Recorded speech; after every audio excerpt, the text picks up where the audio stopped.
Assalamualaikum warahmatullahi wabarakatuh. Selamat pagi, saya Ibu Sunensi, calon guru penggerak angkatan 9. Di sini akan mewawancarai Ibu Kepala Sekolah saya, yaitu Ibu Maria Cita. Kami dari SDN Pejagalan 05 Jakarta Utara. Wawancara ini adalah salah satu tugas dari LMS CGP untuk menyelesaikan salah satu tugas. Di sini tugasnya adalah untuk mewawancarai kepala sekolah. Selamat pagi Bu. Pagi Bu Nensi. Apa kabar hari ini Bu? Alhamdulillah sehat. Bu Nensi sendiri bagaimana? Alhamdulillah sehat. Mohon izin Ibu, saya ada tugas dari CGP, yaitu dari LMS, tugas modul 3.1. Tugasnya itu mewawancarai Ibu Kepala Sekolah. Silakan Bu Nensi. Mohon izin ya Bu ya. Untuk yang pertama, selama ini bagaimana Ibu mengidentifikasi kasus-kasus yang merupakan dilema etika atau bujukan moral? Biasanya saya itu mengidentifikasi begini Bu Nensi, kita lihat ya, dilema etika itu merupakan sebuah keputusan yang harus diambil. Jadi keputusan yang harus kita ambil manakala keputusan itu dihadapkan oleh dua hal yang sama benar dan sama kuatnya. Sedangkan kalau rujukan moral itu kita menghadapi suatu permasalahan, tetapi yang satu itu ada yang benar, satunya lagi benar. Jadi kita harus sama-sama tahu dulu ya Bu ya, biar kita bisa tahu masalahnya itu seperti apa. Baik. Untuk yang kedua Ibu, selama ini bagaimana Ibu menjalankan pengambilan keputusan di sekolah kita ini, terutama untuk kasus-kasus di mana ada dua kepentingan yang sama, benar atau sama-sama mengandung nilai kebijakan. Biasanya kalau kita menghadapi hal seperti itu ya, atau permasalahan seperti itu, kita identifikasi dulu permasalahannya itu sebenarnya bagaimana ya. Kemudian kita lihat pihak-pihak yang terlibat, siapa saja yang terlibat. Kemudian kita kumpulkan faktanya, baru kita berdasarkan fakta yang kita kumpulkan, kita bisa memutuskan atau mengambil keputusan yang tepat bagi pihak-pihak yang bermasalah.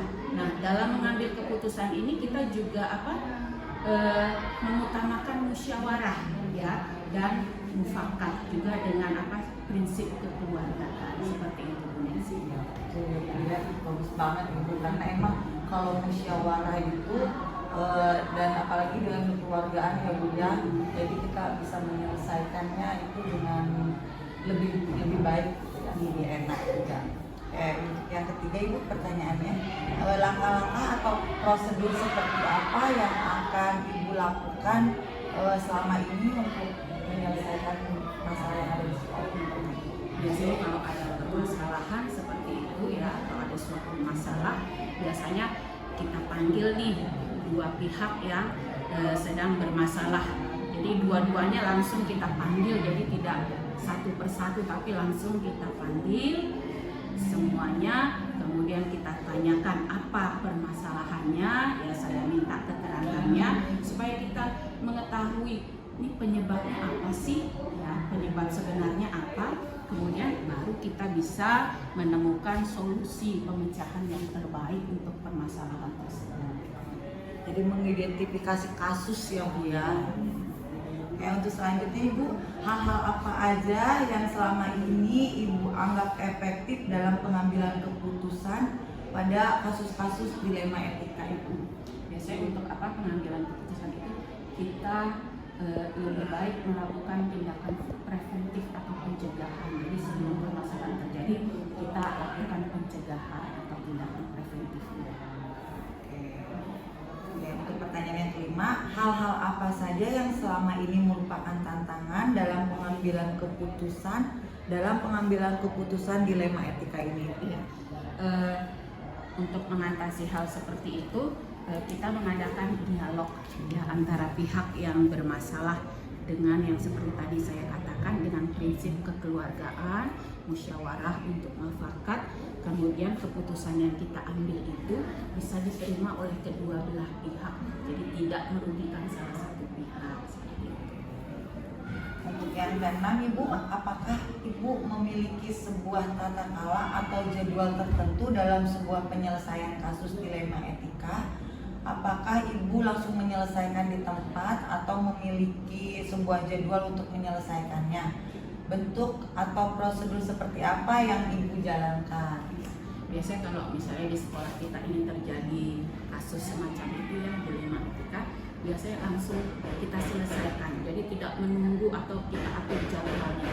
Jadi kita langsung selesaikan, kita panggil pihak-pihak yang bermasalah. Kemudian saya juga tidak sendiri, biasanya saya itu minta didampingi oleh wakil kepala sekolah, guru senior ataupun komite seperti itu. Ya Bu, ya, karena kalau berlarut-larut nanti masalahnya takut tambah ini ya, tambah sulit lebih ya. Oke, untuk yang ketujuh, apakah seseorang atau faktor apa yang selama ini mempermudah atau membantu Ibu dalam mengambil keputusan dalam kasus dilema etika ini? Biasanya dalam setiap permasalahan itu saya tidak selesaikan sendiri.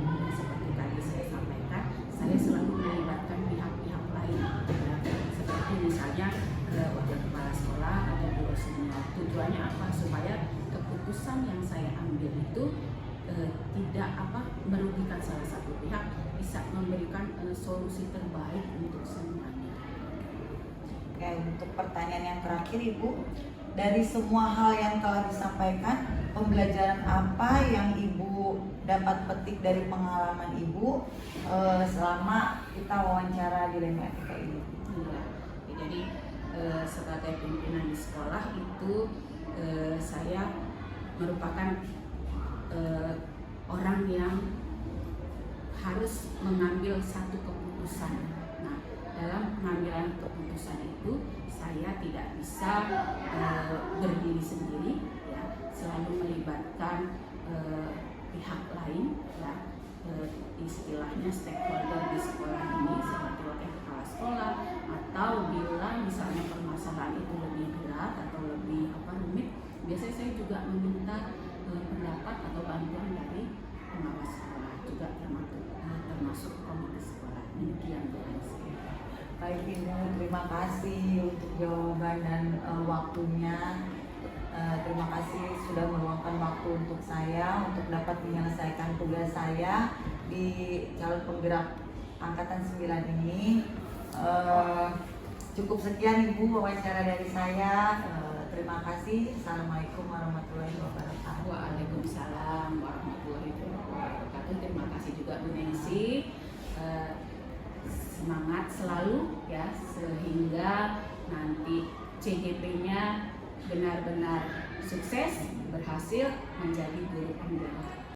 Oh ternyata baru kita panggil semua, Pak Didi kita panggil, Pak Udin kita panggil, baru nanti kita sampai. Kita cari solusinya terbaik gitu. Dengan saksi siapa tadi? Pak Asep kita libatkan dengan siswa itu. Ya kan akhirnya Pak ada titik temu, oh ternyata Pak salah paham. Karena Pak di kita ini dulu ada penjaringan 3, penjaringan 4, penjaringan 5, penjaringan 12 yang bergabung induktif, sehingga mereka punya visi dan misi yang berbeda-beda.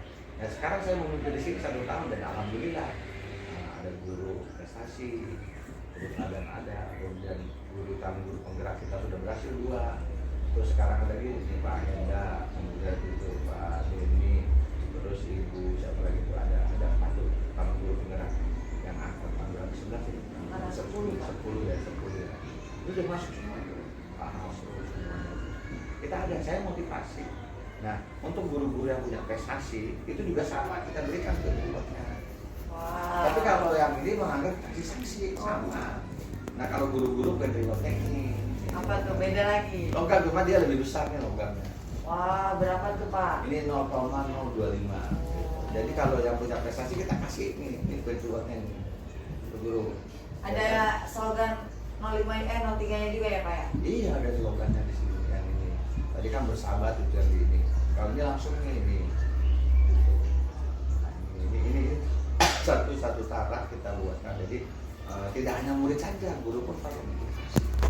Jadi kalau dia melanggar kita kasih sanksi, dan kalau dia ini ya kita berikan pendidikan. Ini pendidikan buat Bapak Ibu Dewa. Semangat berarti ya ngajarnya Pak ya. Wah, keren Karena Pak. sebagai ini sesuai dengan pertanyaan Mbak Insi yang nomor 8. Jadi ini sebagai pembelajaran saya sebagai kepala sekolah. Karena apa? Di mana saya tugas tapi berbeda. Ya berbeda, ada yang bagaimana cara mengatasinya, pembelajarannya dengan murid, dengan guru itu pembelajaran kita. Sehingga apa? Akhirnya kita ada solusi tertentu. Nanti dengan keterbukaan, ada saksinya, orang tua dilibatkan semuanya. Kita apa-apa juga sadar. Kalau orang tua nggak dilibatkan kasih sanksi. Tahu sendiri orang baru mau saya baru ngalamin.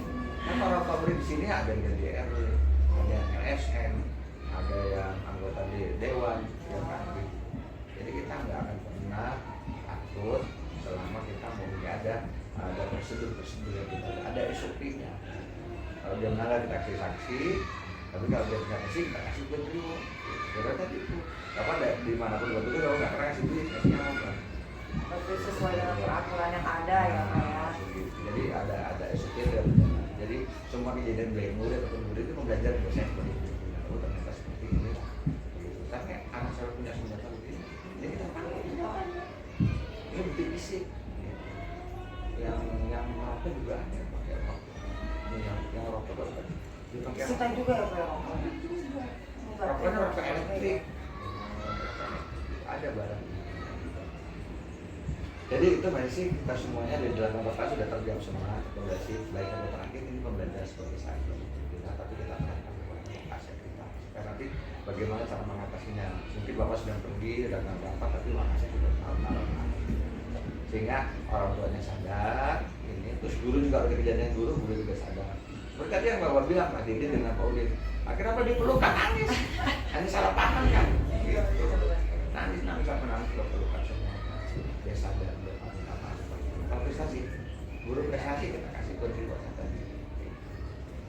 Itu satu cara saya sebagai pimpinan selama ini dari tahun 2004 di mana bapak saya nanti maksudnya keterbukaan. Jadi slogan saya katakan jujurnya jangan ada usaha kita tidak hanya teori tapi perlu dipraktekkan di sana. Itu saja, terima kasih. Assalamualaikum warahmatullahi wabarakatuh. Baik Bapak, terima kasih. Saya kagum banget sama Bapak ini setelah wawancara dengan Bapak. Ternyata prinsipnya Bapak dan juga untuk mengembangkan sekolah yang Bapak pimpin ya sebagai pimpinan patut diacungkan jempol Pak. Karena apa? Karena Bapak memberikan reward itu jarang-jarang ya Pak ya. Betul banget nih jarang-jarang seorang pimpinan memberikan reward kepada guru dan peserta didik ya. Itu untuk memotivasi peserta didik juga serta memotivasi guru-guru agar mereka juga lebih rajin bekerja ya Pak ya. Apalagi emang tanggung jawab yang besar sih kalau misalkan mendidik peserta didik itu ya tanggung jawabnya sangat besar sekali Pak. Sebuah amanah. Ya, amanah. Terima kasih Bapak sudah membantu saya untuk menyelesaikan tugas saya di LMS yaitu modul 3.1. Mudah-mudahan sukses terus. Amin. Terima kasih Bapak ya.